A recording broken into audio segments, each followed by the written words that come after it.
안녕하세요. 유나이티드 읽어주는 남자 정진입니다.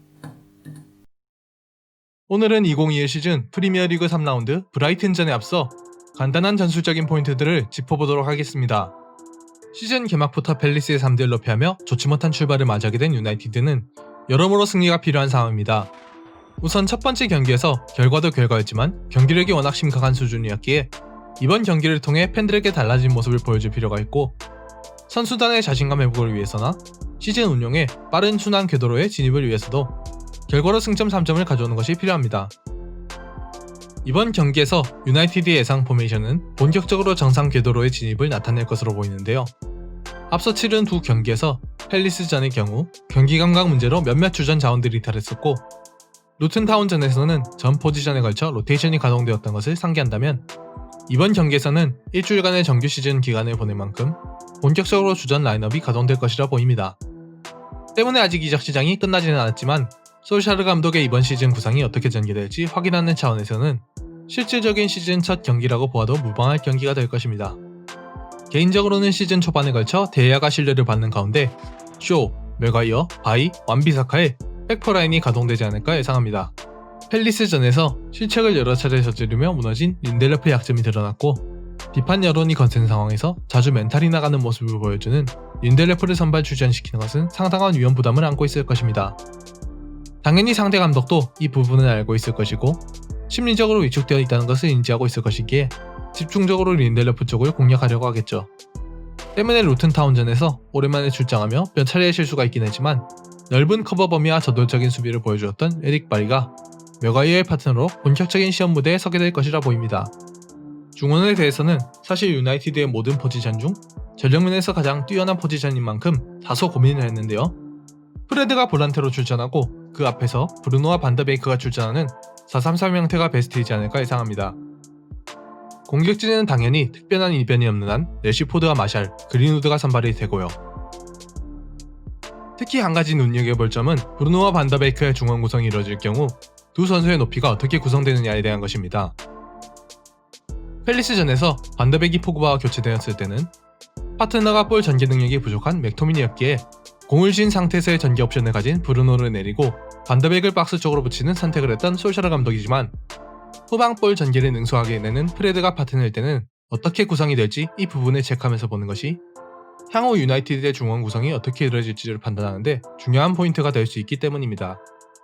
브라이튼은 첼시전에서 3-4-1-2를 꺼내들었고 뉴캐슬전에서는 3-4-3을 꺼내들면서 강팀을 상대로는 중원을 두텁게 하는 선택을 가져간다는 것을 보여주었지만, 지난 리그 경기 유나이티드의 컨디션이 정상이 아닌 것을 확인하였고 무페이, 트로사르, 코널리의 3톱 자원들이 모두 공격 포인트를 기록하며 좋은 모습을 보여주었기에 3-4-3으로 맞불을 놓는 선택을 가져오지 않을까 합니다. 중원의 엔진 역할을 하던 비수마가 징계로 인해 출전이 불가능한 만큼 수비적으로 그만큼 메꿔줄 수 있는 프레퍼를 대신 투입하는 것을 제외하고는 아마 베스트 라인업에 큰 변화는 없겠죠. 브라이튼의 전술적 포인트를 몇 가지 짚어보면, 우선 이 팀이 기본적으로 굉장히 중앙에 밀집하는 포진을 하는 가운데 측면을 효율적으로 활용한다는 점에 있습니다. 브라이튼의 기본적인 공격 전술은 3톱 혹은 2톱과 공격형 미드필더가 박스 안에서 좁게 대응을 갖추며 상대 백퍼라인이 그것을 제어하기 위해 좁히도록 만들고, 그로 인해 발생하는 측면 공간을 자유롭게 활용하여 공격을 자주 전개한다는 점에 있습니다. 좌우 윙백인 램프티와 마치가 종적으로 크게 움직이면서 윙포드처럼 3-2-5 대형을 만드는데, 이때 좌우 스토퍼인 벤 화이트와 아담 웹스터가 전진하면서 백포 사용 시에 2-3-5 대형을 만들기도 하는 것이 특징적입니다.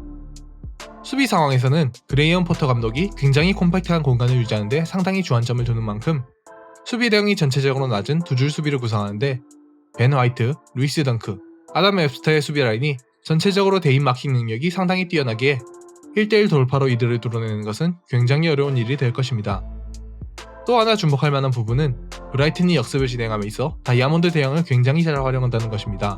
단순히 3톱이 우르르 뭉쳐서 움직이는 것이 아니라 전체적으로 다이아몬드 대형을 이루면서 굉장히 구조적으로 움직이는데요.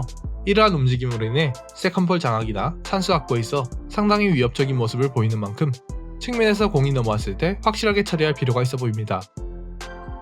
양팀의 키플레이어를 손꼽자면 유나이티드에서는 프레드, 브라이튼에서는 타릭 램프티를 손꼽을 수 있을 것 같습니다. 기본적으로는 두 선수의 매치업이 상당히 자주 벌어질 것이라고 예상하는데요.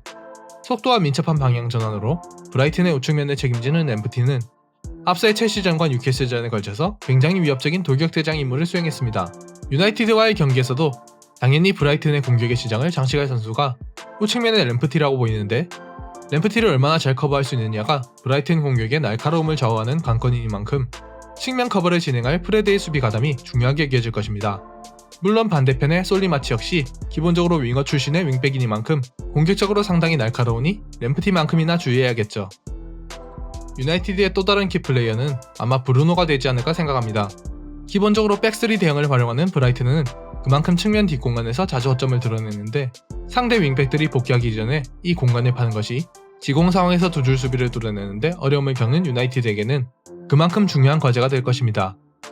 비수마 이탈로 브라이튼의 중원이 100% 상황은 아니고, 유나이티드의 좌우 윙포드가 발빠른 레시포드와 그린우드이며 마샬 역시 이 공간에 대한 침투에 일가견이 있기에 역습의 속도를 살려 이 공간에 모험적인 패스를 넣어줄 수 있는 브루노의 창조성이 그만큼 중요하게 다가오겠죠.